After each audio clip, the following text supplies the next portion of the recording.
흐르는 강물처럼 조화롭게 살고자 한 가람. 술과 제자, 난초를 사랑해서 스스로를 삼복지인이라 했던 가람. 필자는 손자 가람이 할아버지를 그리며 지은 시조를 읊조리며 그가 태어나고 떠난 수우제를 찾았다. 익산역에서 6명까지는 멀지 않았다. 차로 30여 분. 원광대를 지나 미륵사지를 거쳐 금마의 키 큰 메타세쿼이아 가로수길을 지나 달리면 가람생가 이정표가 보인다. 추수가 끝난 구불구불한 농촌길로 들어가니 가람생가의 넓은 주차장이 나왔다. 행사가 있었는지 사람들이 줄을 서 대형 버스에 올라타고 있었다. 가람시조 문학상 시상식 및 가람시조 문학제가 가람문학관 2017년 개관 생가. 옆에서 열렸던 것인데 앞서 다른 곳을 먼저 탐방하느라 행사를 볼 수 없어 아쉬웠다.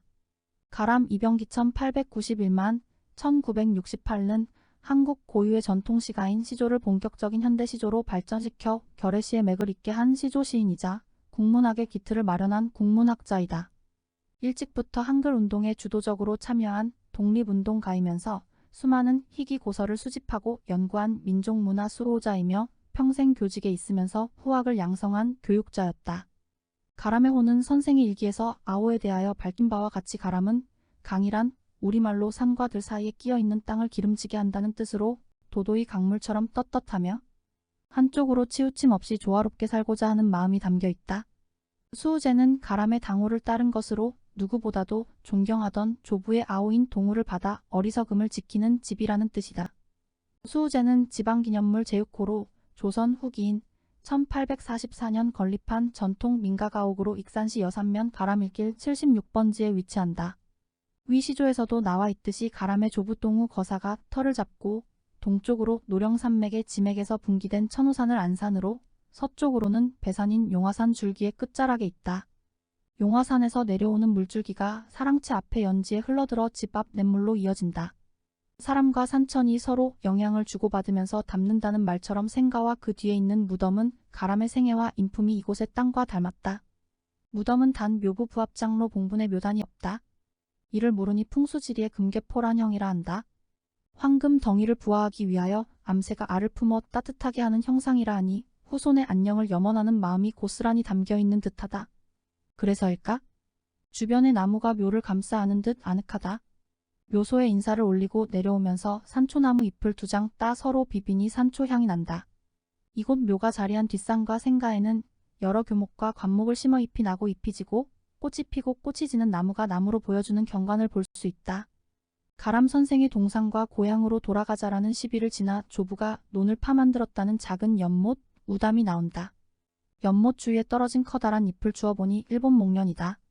목련은 나무의 연꽃이라 하는데 연못에는 수련을 심고 연못에 비친 그림자로 목련 꽃을 띄었을 빛 좋을 날을 상상해 본다. 지혜로운 선비의 풍치.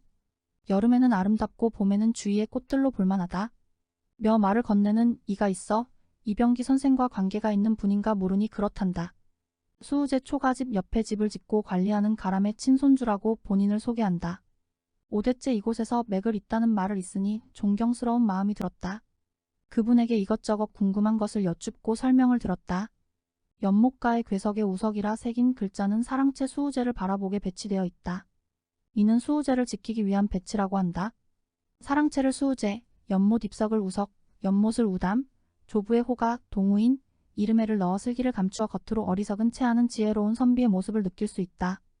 수우제 전면은 툇마루를 구성하고 앞마당의 면한 툇간은 골방과 창고, 다락 등 수장 공간으로 사용한다.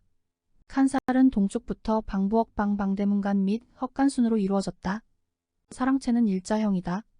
진수당이란 편액이 붙은 끝방은 가람이 책방으로 사용했으며 평소 기거하던 곳은 한 칸 건너 수우제라는 편액이 붙은 방이란다. 이는 조부가 생전에 기거하던 방으로 조부의 정신을 이어가겠다는 가람의 효심에서 나온 것이리라 짐작된다. 수우제와 책방 사이는 칸 전체를 다락으로 만들었다. 사랑채 옆에는 1906년에 지프로 지붕을 이은 단칸짜리 모정을 세우고 친구들이 구름처럼 몰려온다는 뜻으로 승운정이라 했다. 정자 안에는 행서로 쓴 승운정 편액과 동우가 쓴 승운정기가 걸려있다. 가람은 자연을 관조하는 시와 풍류를 담은 시를 즐겨 지었다. 그의 조부로부터 이어온 관조적 미학과 소박함이라 할 것이다. 승운정에 걸린 승운정기의 내용에 그러한 미학이 투영되어 있다. 단아한 미학을 품은 수우제. 사랑채 옆 대문간에 들어서면 안대문의 축과 안채의 축이 살짝 틀어져 있다. 대문에서 안채로 가는 시선을 느슨하게 하여 안채에서 생활하는 여성들을 배려한 느낌이 든다. 대문에서의 시선은 자연석 위에 큼지막한 항아리로 향한다. 안채는 기역자로 지붕은 쪼가이고 잡석 축대 위에 높은 자연석 초석을 사용해 높게 지었다.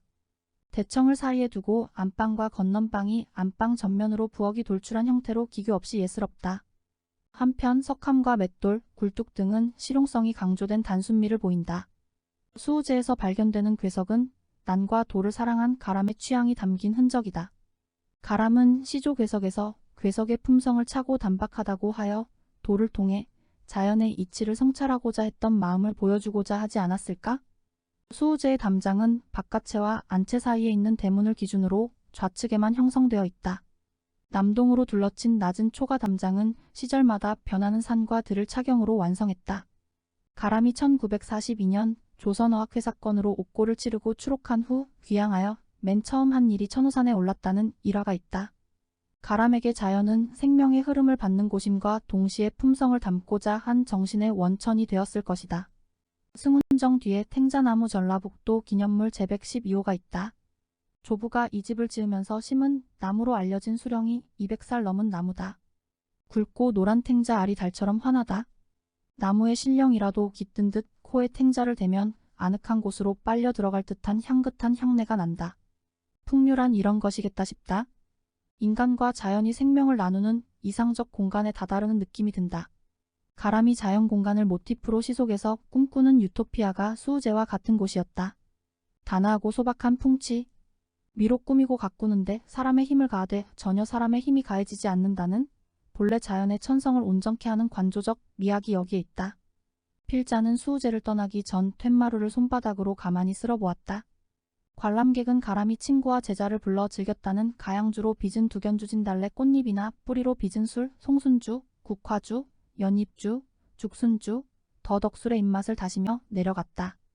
필자도 연당의 큰 연잎에 술밥과 누룩가루를 섞어 싸서 하룻볕을 쪼여 빚었다는 연잎주 생각에 마음이 동했다.